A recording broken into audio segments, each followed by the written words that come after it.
nakita akong video no, and chismis lang yun. Kaya, pero po,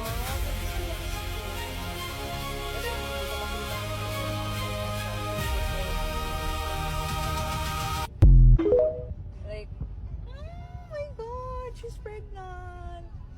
Pero payat pa din siya kahit buntis. Ang cute tingnan.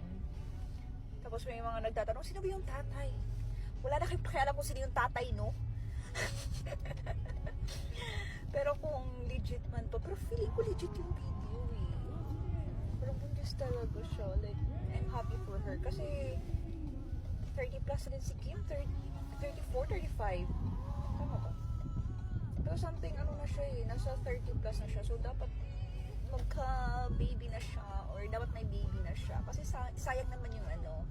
Sayang ang breeding. Ang magandang genes ni Kim Chu. Kung totoo man yan, congratulations, Kim.